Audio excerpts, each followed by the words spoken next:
ഈ സമ്മേളനത്തിൽ അധ്യക്ഷത വഹിക്കുന്ന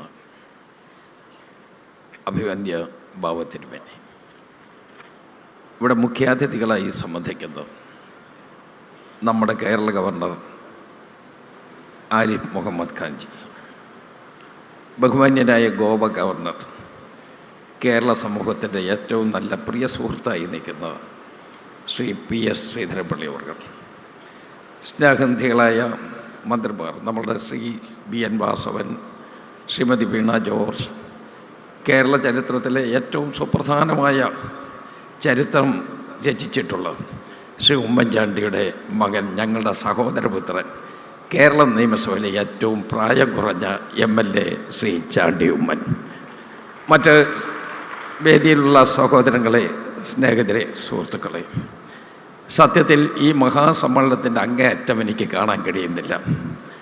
അത്ര വലിയൊരു പുരുഷാരം ഇവിടെ കൂടിയിരിക്കുകയാണ്. നിങ്ങൾക്കെല്ലാവർക്കും അറിയാവുന്നതുപോലെ ചരിത്രമുറങ്ങുന്നൊരു മണ്ണിലാണ് നമ്മൾ നിൽക്കുന്നത്. ചരിത്രത്താളുകളിൽ പഴയ സെമിനാരിയുടെ ചിത്രം എന്നും നമ്മുടെ മനസ്സിൽ ഉയർന്നു വരും. ദൈവികത്വത്തിൻ്റെ പ്രതീകമായി നിൽക്കുന്ന ദേവലോകം ഈ ചരിത്രത്തിൻ്റെ ഒരു ഭാഗമാണ്.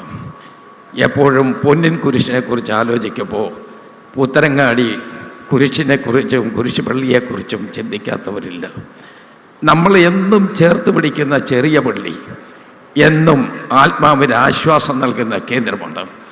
അങ്ങനെയൊരു മണ്ണിൽ മാർത്തോമൻ പൈതൃകത്തിൻ്റെ ഈ വാർഷികം ആഘോഷിക്കുന്നതിന് വേണ്ടി വന്ന മുഴുവൻ ജനങ്ങളെയും ഈ മണ്ണിൻ്റെ പേരിൽ സ്വാഗതം ചെയ്യാൻ ഞാൻ ഈ സന്ദർഭം വിനിയോഗിക്കുകയും ചെയ്യാണ്.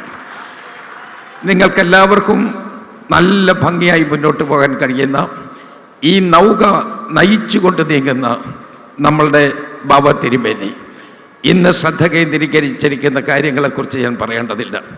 സാധുജന പരിപാലനത്തിന് വേണ്ടിയും അവരുടെ ക്ഷേമത്തിന് വേണ്ടിയും നാട്ടിലെ സമൂഹത്തെ പൂർണ്ണമായി തിരിച്ചു കൊണ്ടുപോകുന്ന അഭിവന്ദ്യനായ ബാബ തിരുമേനിയെ ഞാൻ എൻ്റെ നിറഞ്ഞ ഹൃദയത്തോടുകൂടി നന്ദിയോടുകൂടി ഒരിക്കൽ കൂടി ഓർക്കുകയാണ്. ഈ മഹാസമ്മേളനത്തിന് ഒരിക്കൽ കൂടി എൻ്റെ എല്ലാ ഭാവുകങ്ങളും നേർന്നുകൊണ്ട് എൻ്റെ വാക്ക് ചുരുക്കുന്നു. നമസ്കാരം.